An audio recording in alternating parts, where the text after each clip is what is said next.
Hey guys, what's up? It's Rarri Ant, the promo king himself, and I'm here wrapping up an interview, an exclusive with Everyday Game Changers. Shout out to my boy Barion McQueen. This interview was everything. It was very transparent.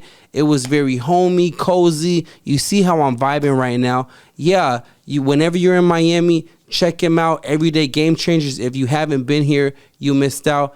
Barion McQueen, thank you so much for this platform. We're lit. Ayy.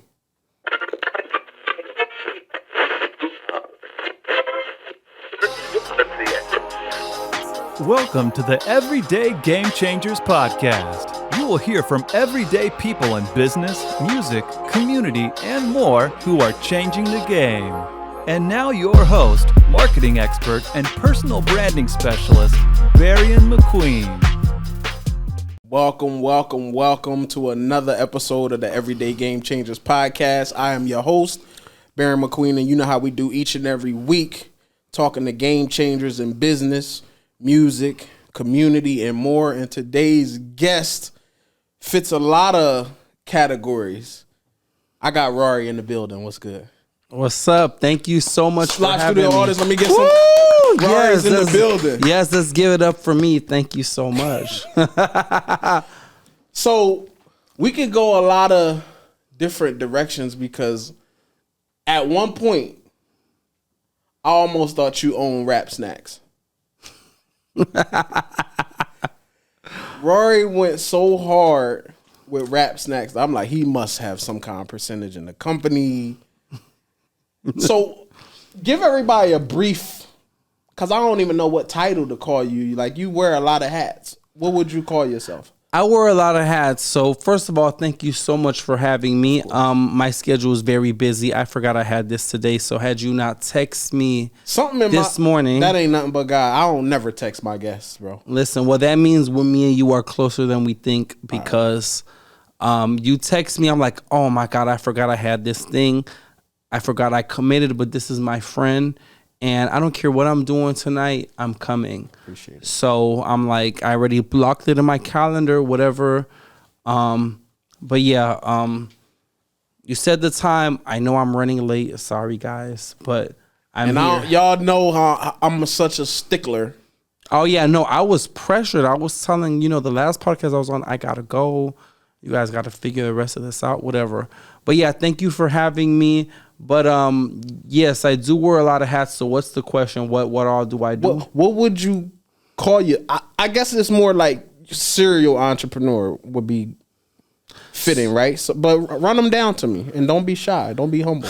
Okay, so not that I call myself a promoter. Okay. But I am the promo king down here in Florida. Okay. I do have a heavy background in promotions and marketing, and this is for brands such as Rap Snacks. A lot of clubs down here, artists, and just talent in general. So I like to say talent, development, management, PR. Also, just because I represent these people, I'm also a talent myself. Right. Because I have a lot of groupies myself and a lot of great, supporters. So thank you guys so much for giving me life. Listen, I was at Wendy's yesterday, and the cashier ran out to come and connect with me. Ooh. And the manager was running after them. Really? How do you differentiate?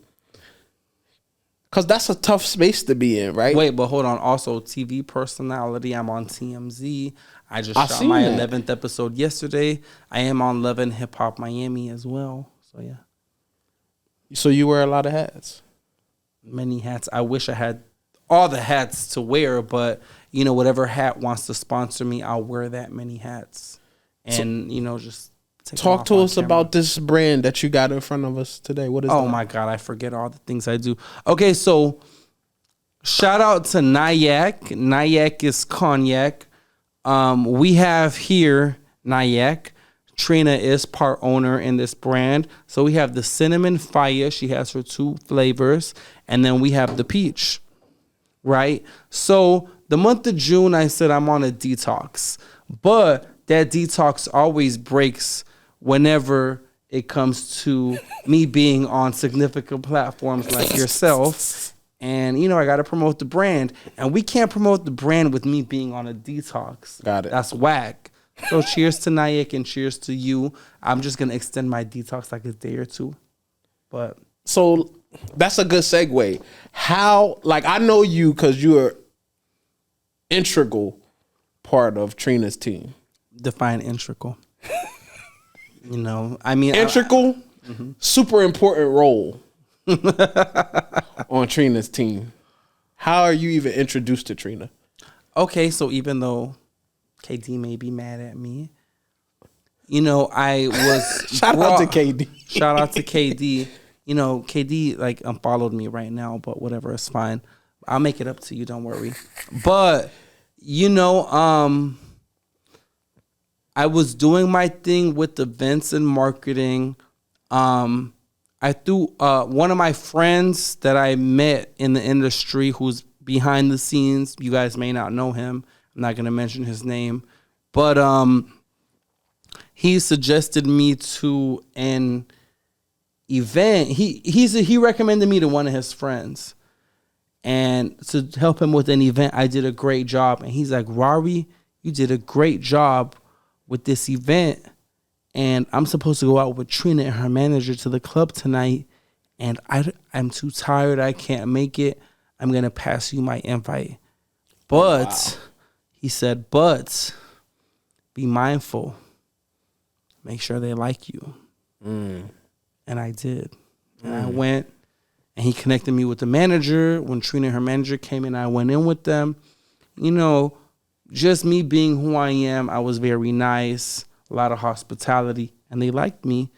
And then I got the opportunity to intern for KD many years ago. Oh, snap. Yes, and how I think, I'm not fake, but I thought if I intern for Trina's manager, by default, I intern for Trina. So I said, let me do my absolute best. Let me serve. Let me provide value. Let me be a team player. And the whole team gave me resistance. The whole team told me I wouldn't last. They were like, you don't work for Trina. You work for KD. Oh, snap. I didn't know that. And, you know, I just stayed strong. I felt like I was in jail or prison, and I had to put my boots on and, you know, fight for my spot. But I did. And Trina ended up seeing all the things I could do. Trina had a party. I promoted her party like it was my own. She ended up following me, and we built our own relationship. So it just grew through Trina. I got my deal at Rap Snacks. I started being featured on Love and Hip Hop Miami. I started meeting all kind of people, promoters, agents. I started traveling with Trina around the world with her bookings. And, you know, that's what happened. But thank you so much, KD and Omar. But, yeah, that's how I met Trina. So you in a weird spot because how do you differentiate the people that's trying to get to Rarri or the people that's trying to get to Trina and use Rarri to get there? I'm sure you come across this. I come across it all the time, but the thing is, I know who really rocks with me. If you think you're using me, I'm going to use you. So if you think you're going to use me to get around Trina or to get around my opportunities, let me see if I can use you for my operation first. So, I mean, that's really what it is. Unfortunately, it's not just the industry, but this is life. Right. Everyone has their own personal gain. And unfortunately, I feel like I have no friends. You know, I feel like... Really? Of course. I mean, you're my friend. But I feel like people only rock with you when they feel like they can benefit something out of you. Right. And it's true. Listen, it's like, it is what it is. If you don't benefit, like I've never cared about support because you're going to ride this wave, whether you support me or not. I've seen my biggest haters turn into my biggest supporters. And it's because I know I have that magic. You know, I don't mean to talk down on people, but I know I'm not like everybody else. I know that me doing what I do and strategize how I strategize and working with what I have, I make things happen, and I'm going to be very successful. And actually, I am pretty successful. I'm not where I want to be yet, but we're getting there. You know, listen, I could be under a bridge. I could be in a wheelchair. I could have been in the hospital today. Yeah, I would still be here with you today. I appreciate that. Even if you had to come to my hospital bed. Nobody cares about your excuses. Nobody cares if you're getting evicted. Nobody cares if your mom died. I'm sorry. Yeah. Something happened with 50 Cent with a family member died, and he flew out to his show the next day.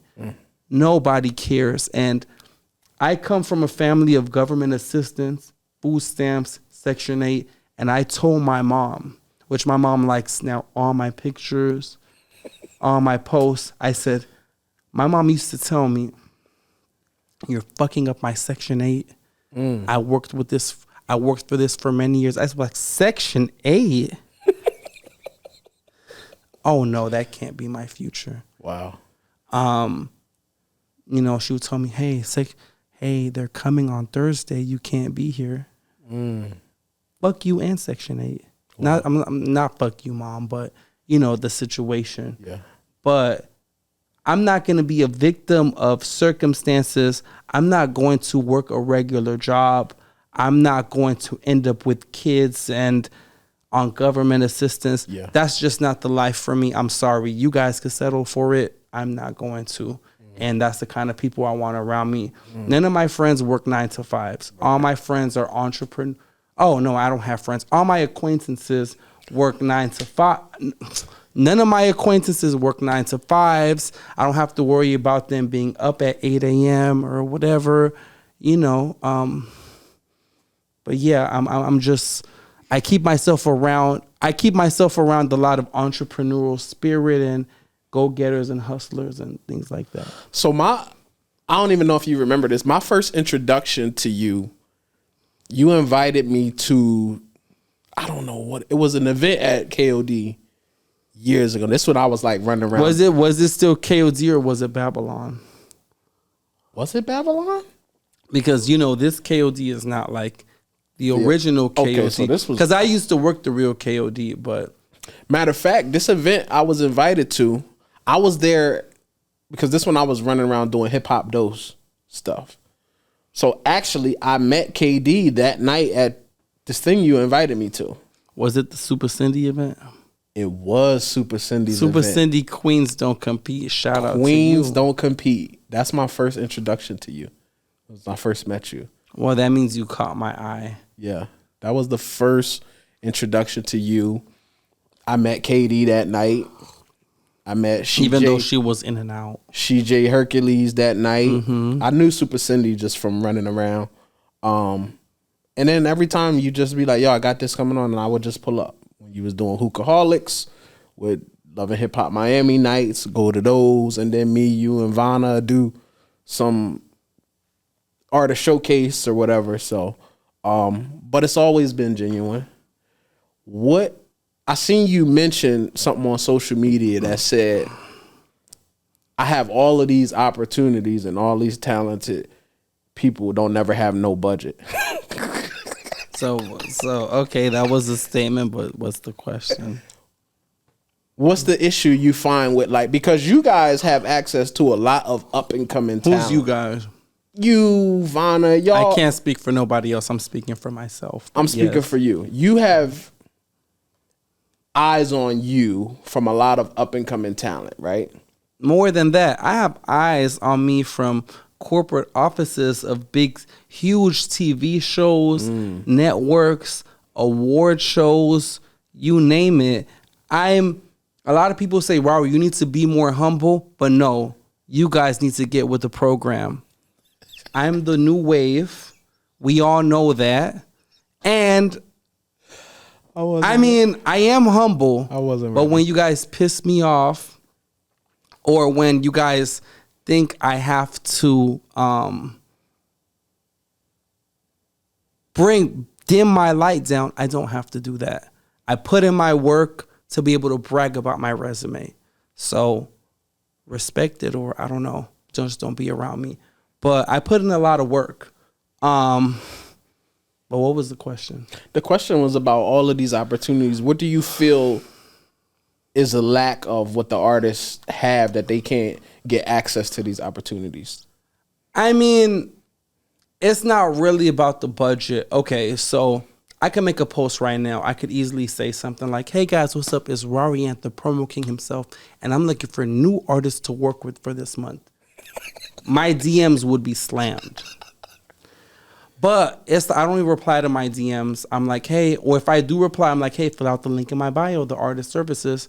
What I do is I screen the people that fill out the form. I see if you have a budget, but that's not the biggest thing, because you could have a budget and you could be like involved in a lot of gang stuff, or have guns, or I could just not be feeling you. And even if you had like a $1 million budget, I wouldn't work with you. Right.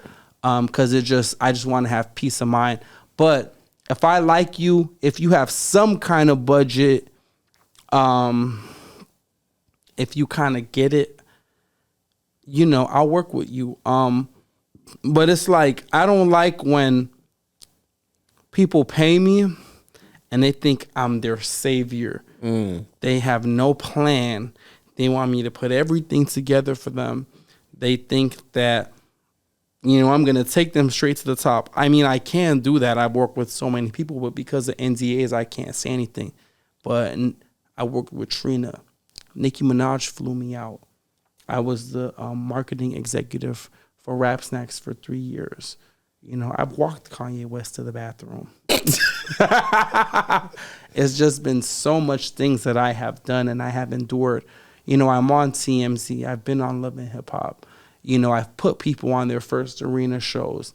I've put artists on their first tours. I've got them some major collaborations. It's a lot of stuff I could really brag about, but it's kind of like you have to have the talent, the budget, the personality, and the ambition, and the hospitality with people. So it's kind of like, it's bigger than just the budget thing. It's bigger than the budget. If I'm not feeling you, if I'm not, if you're representing things that I don't agree with, got it, you know, then I can't do it. Like, I have to really like what you're doing, what you have going on.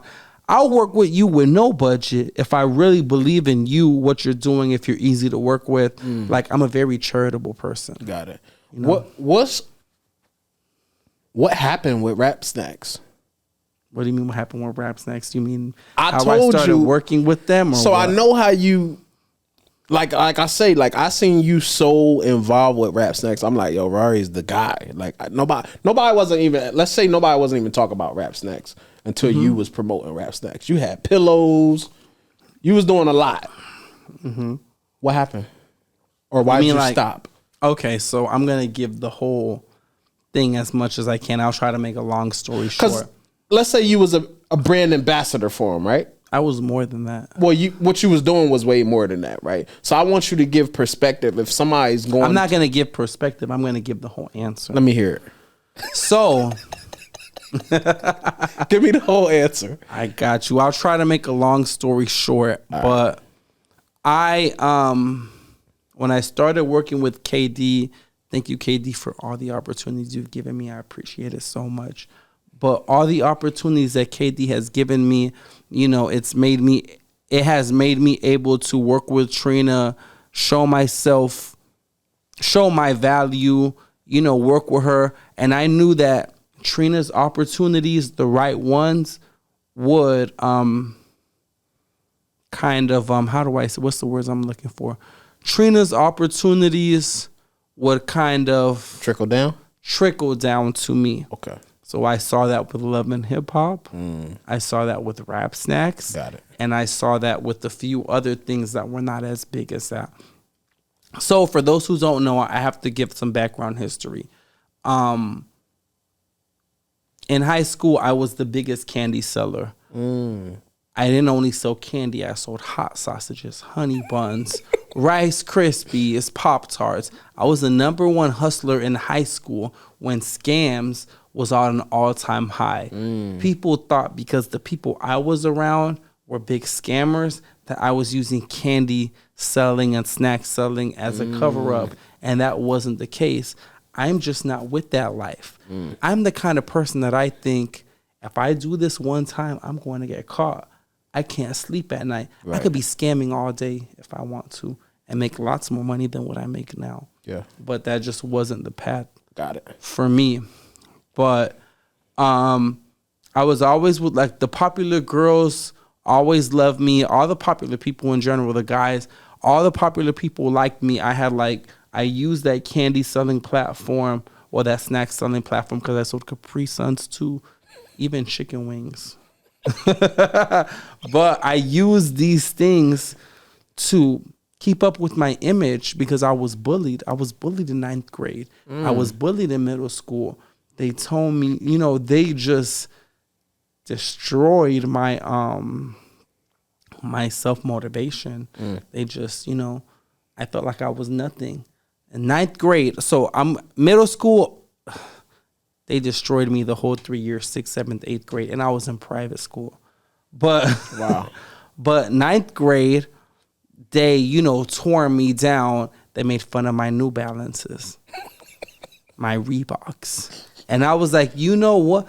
They made me skip class because I was so embarrassed and I was so, unfulfilled and not into myself. But I said, you know what? I'm going to get them back. I'm going to figure it out. I'm going to be someone they respect. And I figured out a hustle. I went to school in 10th grade with 11 pair of shoes.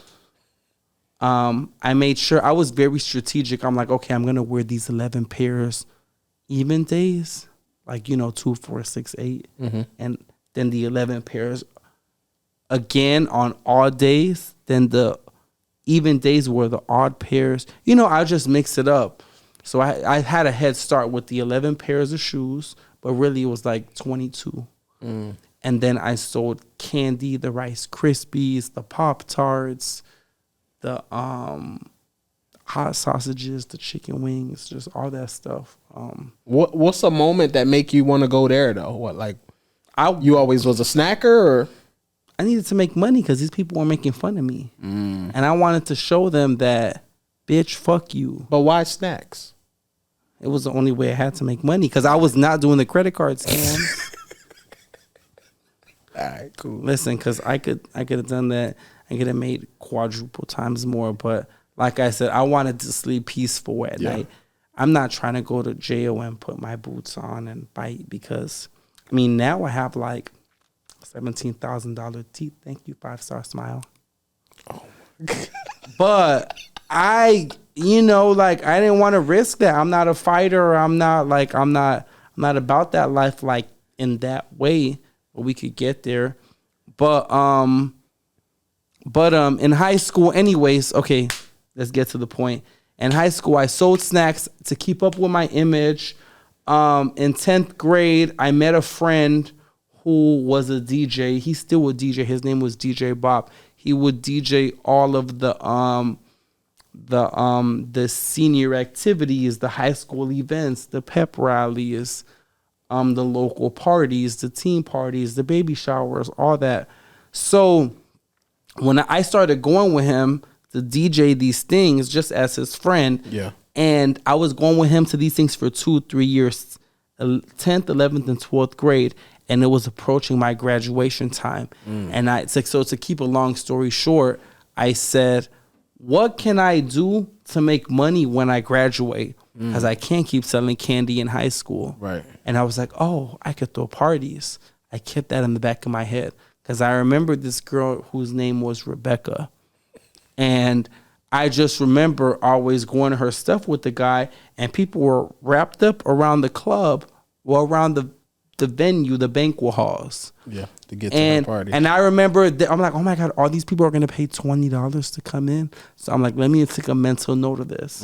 And I said, when I graduate, I'm not about to work no job. I'm going to do what Rebecca did. And shout out to you, Rebecca. I've never met you since then, but you know, I'm sure you're not doing parties, but if you are, I'd love to team up with you. You know, you could help me with something. But it was that kind of thing. But you're not with Rap Snacks no more. So what was it? So that was the whole thing. That was. Oh my God. Okay. I forgot what it was. Okay. So you had some snack experience. So now. Oh my God. Thank you for reminding me. Oh my God. I hope you edit this the right way. But the whole Rap Snacks thing. When Trina got her deal with Rap Snacks, by default, because of my loyalty with Trina, you was all in. I was all in. I promoted Trina's chips. I was coming up with content. But then I thought like this, wait, Trina has a deal with Rap Snacks. I throw parties. I'm at all these concerts and events. Instead of just promoting Trina's chips, I could promote the whole brand. I can bring these chips to these concerts, get the celebrities to take pictures. I can bring them to these events. I can act like I'm already working with Rap Snacks. I did that for 4 months. Oh, wow. And throughout those 4 months, when Snapchat filters was a thing at a time, I was making Snapchat filters. I was getting celebrities to take pictures. I was doing videos. I was getting shout outs. And I made a binder for 4 months of all the stuff I did. I investigated the company. I saw it was no one doing what I did. And I brought it to the office. And I said, hey, because they knew me because of Trina and KD. Yeah. And I said, hey, I see that there's nobody doing what I do for the company. I would like to make this an official role. Wow. And that's when I had no job. I was struggling. I was working out of Wendy's or Taco Bell or Burger King and whatever. And they said, we like it. Let's bring you on board. And I became the special events and marketing specialist for Rap Snacks through being a bum on the street. No, for real. So it's no excuse. I'm not like all these other people. Why you say from being a bum? Because I was homeless. I didn't have nothing going on. But you seen the opportunity. Hold on. I fought with my brother. He gave me a black eye. I went to jail. I was like, oh my God, my family's not loyal. They let me go to jail. Whatever. But, you know, I was working with KD, with Trina. I saw the opportunity. I said, this is a full circle moment because I was the hustling king in high school. With the snacks. Wow. So I'm just going to repeat this with Rap Snacks while I'm in this industry. But I was a bum on the street. I had nothing going on. Wow. Because I seen you with Master P. I seen you at the Master conventions. P. Yes, but of course. So I was working with Rap Snacks through Trina got her deal. I promoted the whole brand. Right. They hired me because I pitched myself. And then from there, you know, I said, I want more than just working in the field. I need to penetrate the corporate office. I penetrated the corporate office. I got into the corporate office and I said, I need my own office. I got my own office. Like I said, I walked Kanye West to the bathroom. You know, whenever Master P came, I'd want a picture with him. You know, my boss, James, was like, oh my God, Rarri, every time Master P comes, you want a picture with him? You have like 2 or 3. I said, of course I want a picture with him. Because it's all for social media. It's all for the moment. You know, I thought about the artists on Rap Snacks collabing with each other. You know, that was so I had 2 visions for Rap Snacks. All the artists in Rap Snacks collaborating with each other to promote their products. And also doing like a Rap Snacks interview series. So I had Cardi B and Trina promote their products together. You know, Boosie was promoting his products with me. I had a Rick Ross and Trina promoting their products together. You know, I just wanted to bring that collaboration aspect. Right. You know, because it just wasn't there. I agree. Then it was so many artists when they saw that I was going hard with Rap Snacks, Because people were like, oh my God, Rarri's with Rap Snacks, but this was before I even had my deal or official. Before I was official, Yeah. I'm like, oh, I gotta do this. The thing is, I know sacrifice. Let's say like someone owes you $100 and they're chasing you down so bad for that $100. Fuck that $100. I'm gonna use that same energy and go make $1,000. I don't chase people for petty money. You know, I go for the opportunity. I don't really care for the money because I see the bigger picture. But yeah, you know, Master P, Rick Ross, Kanye, Nicki Minaj, Trina, Boosie. Like, I've had a chance, and probably artists I'm probably forgetting about. Moneybagg Yo, you know, I've had a chance to integrate myself with these platforms. But I was a great asset to Rap Snacks. They all still love me till this day. They love my pictures. They like my videos. They love my TMZ posts. Let me ask you something. You have wait. But ultimately what happened was they gave me an ultimatum. You couldn't promote nothing else but them. I had to, am I all in with Rap Snacks or with my other stuff? And it's like, damn, that's tricky. Yeah.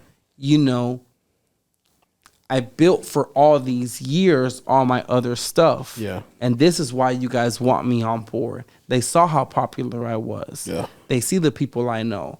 Everybody thought I owned Rap Snacks in Miami. Shout out to James Lindsay, the true owner. That's a fact. But people really, you know, they would come to me and I'm like, I would always correct them like, no, I don't own this. Yeah. I just go hard and promote because this is a brand I believe in and I still believe in. Yeah.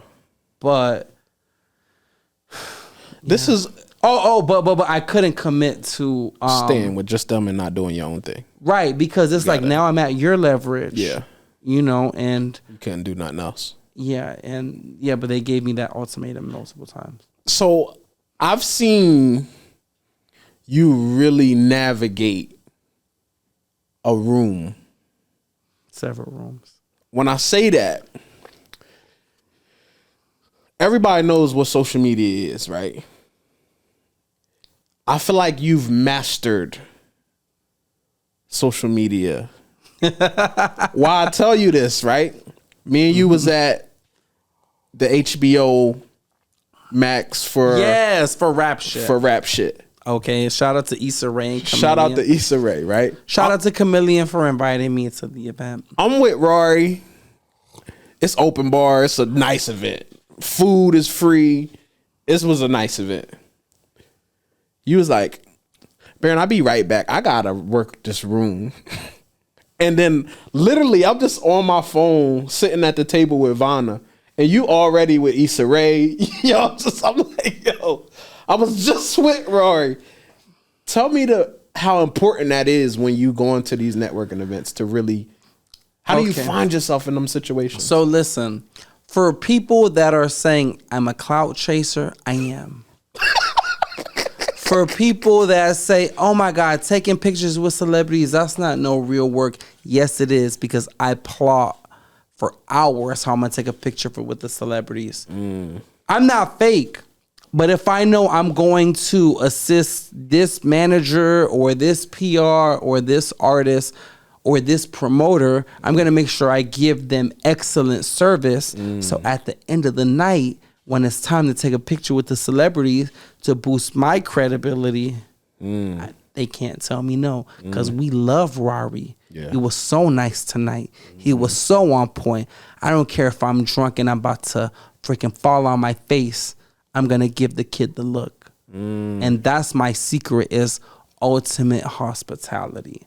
You know, so when you guys say taking pictures with celebrities is not a job, it sure is, because I'm living proof of it. I've gotten on TMZ, Rap Snacks, Love and Hip Hop, all these things from it, you know, and it's just, I'm different. Yeah. And a lot of people really don't like me because of my ways, but my ways are very genuine. You know, a lot of people pay me to bring them in my environment, in my circle. I have no beef. No one's come to punch Rarri in the face. I have no scandals online. Yeah. What I do is clean and legit. Right. You know. So, yeah. I just was like, fucking Rarri can navigate a room. I sure am. If I'm at an event, my goal, If Issa Rae is hosting something and I go, my goal is to take a picture with Issa Rae. Yeah. I'm going to promote the Issa Rae event and go take a picture. Cool. My formula is if I'm interested in an event, I promote it. I grab the promoter's attention. We work something out. I continue to promote. And I go and take a picture with your host. And I get the credibility. Because what a lot of people do is they promote the event with the celebrity, but there's no follow-up. Right. There's no follow-up to the momentum. There's no follow-up to what you're promoting. I have to promote and then deliver the day of the event, the follow-up, and the pictures. Because if not, I'm a fraud. So you guys are frauds. I'm not a fraud. For somebody that want to get into this, I don't even know if this is a space, but in this level of promo that you do, what piece of advice can you give to that person that's like seeing Rarri on everything? Intern with Rarri, pay your homage, apply for a job with me. You hiring right now? Internships.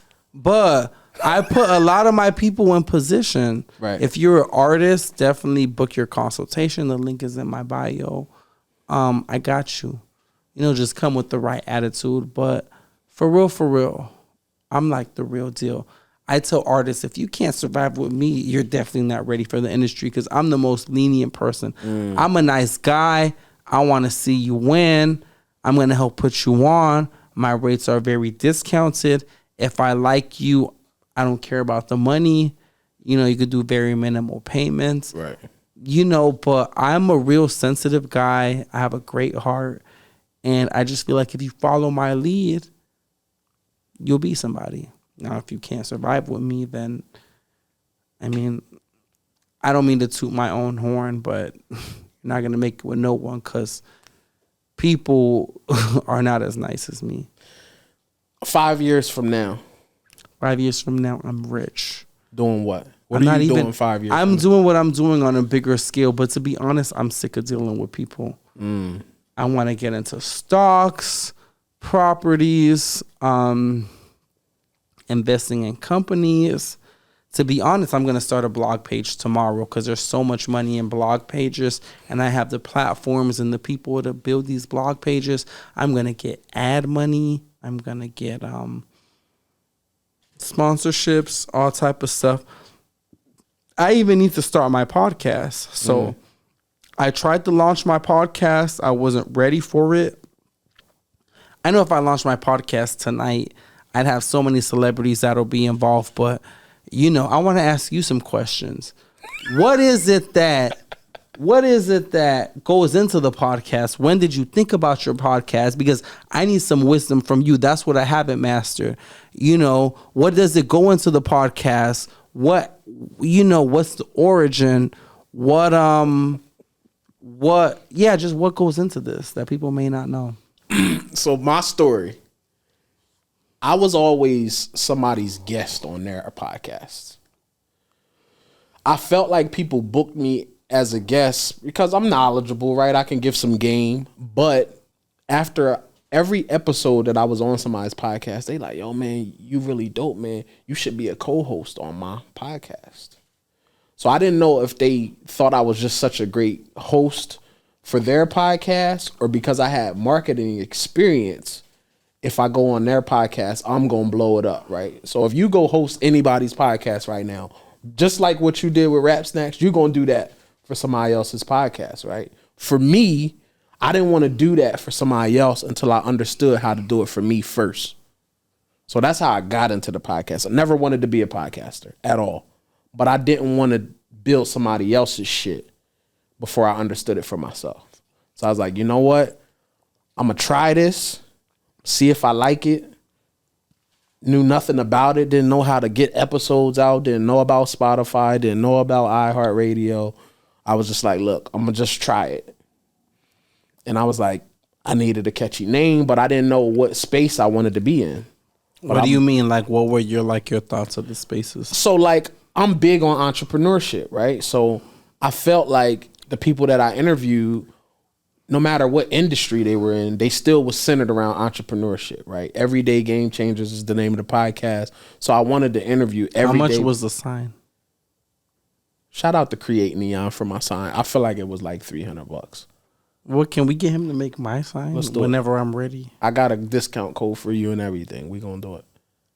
There we go. Okay. So it was just like everyday people that's maybe doing some great things that maybe you heard about them, maybe you didn't hear about them, right? So I've interviewed some good people in music. I've interviewed the twin brothers from HGTV, like good guests, right? And that's what the platform was about.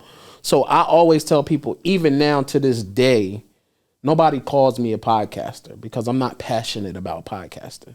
I'm passionate about what podcasting can do for my personal brand. So it's an extension of Barion McQueen. I just happen to be able to have my own platform to talk my own shit, talk to who I want to talk to, and collaborate on content. So that's my story on podcasting. You definitely should have a podcast. Oh, I know. And it's coming, but I mean, I don't think I'm there all the way This yet. is the problem with podcasting. Yes. Everybody wants to start a podcast. And Nobody knows where to start, right? So the hardest part is all of this shit. This is the hardest part because the guests I have. Yeah. So what you got to do, shout out to Collab Studios, you got to get with a team that can just let you be the talent. And they worry about all of this other stuff. I just come in here, you sat down, I sat down, we chill. They had to sign up. They had all of this. It's plug and play. I'm not the only podcast that shoots here, but if you get with the right studio who will let you just be the talent, you don't have to worry about none of this. You don't got to be like, oh, well, what kind of camera I need? Who going to edit it? Who going to do all that? I need the lights. You got to get with the right people. So just do your podcast here. I'll plug you in. Okay, that is a major thing because it's like I'm so used to people being so unreliable. And I'm used to just doing everything myself, micromanaging. Yeah. I get the job done. I can't speak for the rest of the world. I'm going to tell you something that is so true but so unfortunate. Okay. Can I use the bathroom first? No. Please just, no. I remember we're leaving off. No, because we can't rap. We can't rap. But I just want to give you. So listen. Okay, fine. Listen. First of all, Rarri came in with glasses on. I had to take them off because glasses are banned. Yes, glasses is forever banned. If you come on this platform, shades, not glasses. I'm sorry for you. I'm sorry for the people that cannot see, but the shades are banned. I need this look into your eyes when you come on this platform. But listen. I'm gonna say something that I'm very passionate about. You know, when we're in elementary, middle, and high school, we kind of know who's Esau. Yes. We know who's not right there in the head. We know who's slow. Got it. When you turn 18 and when you get into the real world, unfortunately, there's no filters. You don't know who's slow. You don't know who's, all there in the head. So me, I kind of now have a radar or a detector. Oh, this person's slow. Let me not be mad at them. Oh, this person isn't all there in the head. Oh, this person just doesn't get it. Oh, this person's fake. Oh, this person is just grumpy. You kind of got to know people's personalities. But when you lock in on that, your perspective on things change and you become the superior. And honestly, I don't want to sound no kind of way. I'm very humble. I'm a nice guy. I want to see everybody win. But I do feel like I am a puppet master behind the scenes because I always get what I want. I always get what I want. Always.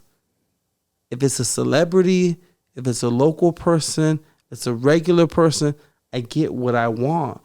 But this is my life. Yeah. This is my bubble. And I'm going to do what I have to do. Now, I'm not fake. If I don't like you, I'm not fucking with you just for self-benefit or interest. Right. I'll tolerate you if I have to. Where can people find you, Rarri? Are you kicking me off the show? No, we wrapping up, but I want them to be able to So that know. means he's kicking me off.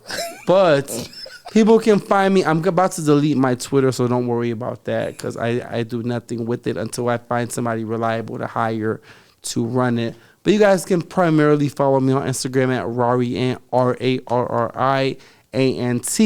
At Facebook, same thing. The only reason I don't delete my Facebook is because I run my ads on there. Mm-mm. And my ads are powerful. Because the algorithm is all messed up. But yeah. I'm your host, Barion McQueen. You tuned into. We done. Why are we done? We done. Are we out of time? Was I late or what was you definitely was late, but it's not because we out of time, but that's it. We good. Okay. You've been an everyday game changer, and I appreciate you. You gave plenty good tips. We got some good gems that you dropped. But I just want people to know I'm a really nice guy. I'm very humble. I'm very charitable. And don't take these things the wrong way. If you have a nonprofit, hit Rarri up. People will donate. No, not nonprofit. I mean, I give like $1 or $2. You know, I'll give what I can. I be winging it sometimes. But, But no, I want to thank you, though, for coming through. Appreciate it. You definitely a game changer. Okay, well, can you repeat the intro or the outro to the camera? It's no outro. It's just you've been tuned in to another episode of the Everyday Game Changers. This episode with Rarri, the promo king, was no different. He's definitely a game changer. And it's also, you know, I'm also Nayek gang.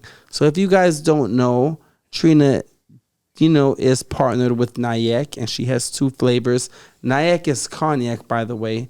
And if you don't know what cognac is, just research it. But she has 2 flavors.